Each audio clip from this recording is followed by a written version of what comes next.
My name is VJ Stanley. I was the head hockey coach at the University of Rochester for 21 years. I have written a book called Stop the Tsunami in Youth Sports.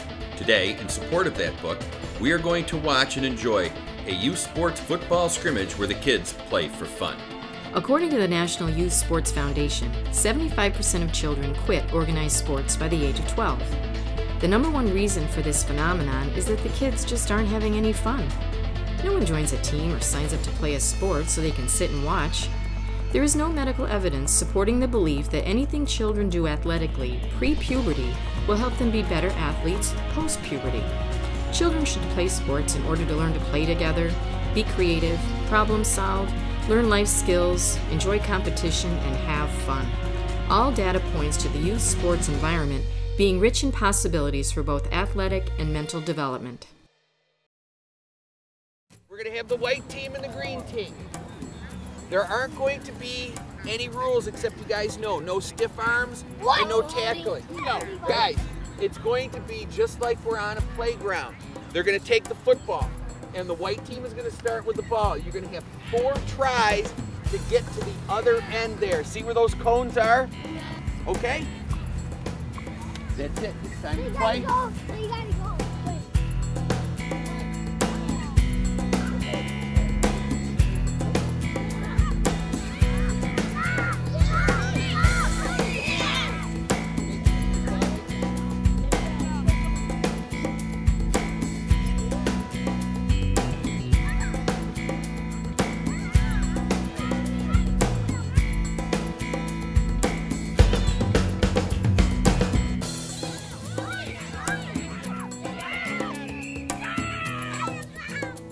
We're at McQuaid Jesuit High School, where Chris Sparks, Dean of Students, used to be Dean of Admissions, and along with Dave Spieler, has allowed us to use their field today to film what we believe is the first Pop Warner ever, just play for fun. Chris, you were here. What'd you think? It was fantastic. Absolutely fantastic.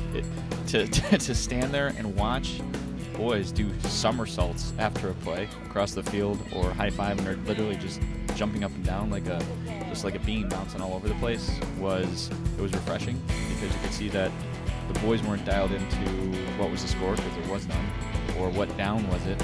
Most of the time I don't think they had any idea what the down was. They were just running around. They were being boys, and they were having fun, and they were also working through it. When we watched for probably about 20 seconds them trying to figure out, well, who's going to be the quarterback or who's going to be the center, the bottom line is they figured it out.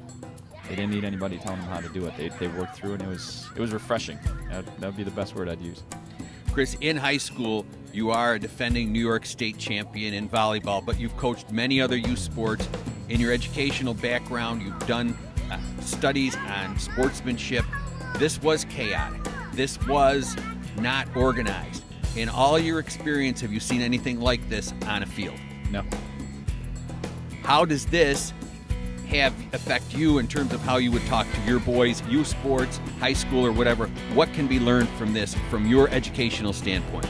Absolutely. What I would tell athletes, student athletes, is whatever sport you're playing, you fell in love with it at a young age, and so that there is a little kid or a little boy or a little girl inside of you that loves that game, and don't forget who that little boy or little girl is and where they are, because you could be a senior in high school, you could be in college, whatever level, there's still that little kid inside of you that fell in love with the game. Remind yourself of that little kid and find that little kid, and it'll get you through a whole lot of situations in high school and in college of just, is it becoming a grind? Just stop and sit there and say, I fell in love with this sport. And you might remember yourself being the kid who did somersaults at the 30-yard line because the ball was on the ground, or you grabbed somebody's flag. I mean, it just, the sheer joy of it is something to say, hey, throw that into your mental DVD and play it back from time to time so you don't lose sight of why you're doing what you're doing. And not just volleyball, what you're now doing, and the other sports that you've coached. This happened to be football today. How important is it for these kids to play different sports, different experiences, to have balance in their lives, balanced excellence as we call it? It's critical. It's absolutely quintessential. Just not only from a physical health standpoint, so you're not just using the same muscles in the same way. I mean, because that's all the research shows that's a bad idea if you just do one thing all the time. But it just makes them well-rounded. I mean, I'm an English teacher. I don't believe that every student in this school should only study English. I mean, great, they'll get strong at it, but they'll be completely incomplete, if you want to put it that way. That they need it to be balanced, they need it to be well-rounded, they need it to have perspective, and just to have a more complete and informed vision of just who they are, what's out in front of them, what they can be involved in, and how they get balance in their life. Because if they can start balancing multiple sports, multiple things, they're going to balance multiple personalities as far as team dynamics, coach dynamics, and they're just going to be better equipped to grow up. All right, our last question. We believe this can transfer into the classroom. That if they're having fun here and they're more relaxed and they're more balanced, it will help in the classroom. You've studied sportsmanship, you've studied the children in education for a long, long time. What is your opinion on that? Again, absolutely, because it transfers over.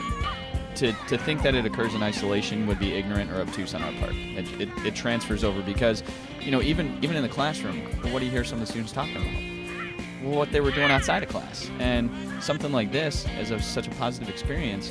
They'll be talking about it. I guarantee you, those boys who played today are going to be talking about this on Monday, on Tuesday, and you know what? They're probably going to laugh about it when they're 40. You know, remember the time when we were over? And, you know, some of them, maybe they won't remember it that many years down the road, but they will. Those are the things that are going to stick with them because they had fun. They left an impact, and it was an impact that they just experienced. Nobody had to force them into it. Nobody had to tell them what to do. They'll just remember it finally because, you know what? I had fun that day, and it was just a great time. And it's going to be a memory that they're going to keep a very, very long time. We're with Chris Parks, Dean of Students at McQuaid Jesuit High School. Thank you, Chris. You're welcome. Thank you.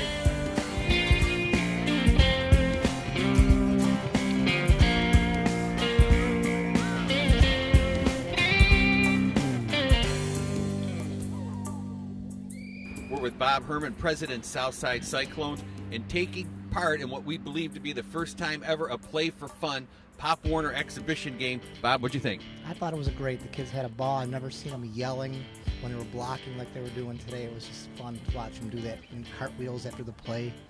They were having fun out there.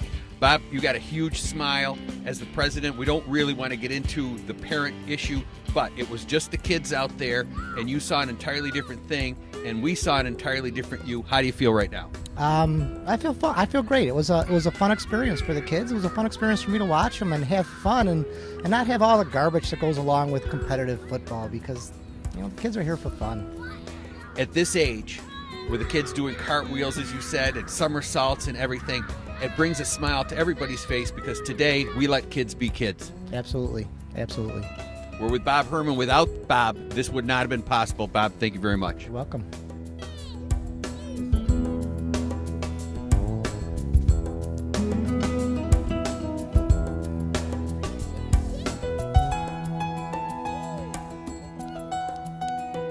We're with Katy Spring. She's a kindergarten, first grade, second grade teacher. She's been teaching for 10 years. We brought her out to watch today's events. Katy, what'd you think? I thought it was terrific. I really had a great time watching them out on the field.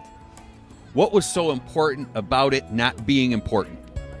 Well, I was really interested in watching how they worked everything out together without the help of any adult. I think that kids today, they have so little time that it's not supervised by an adult, and it was just nice to watch how they worked the play out and had a good time. Katy, in your classroom, let's just say you're lining the kids up to go to lunch, to recess, to gym. How difficult is it for a trained educator to get all those kids in line? And here, they try to do it 17 times and a half. You just try to do it once with training. It is extremely difficult.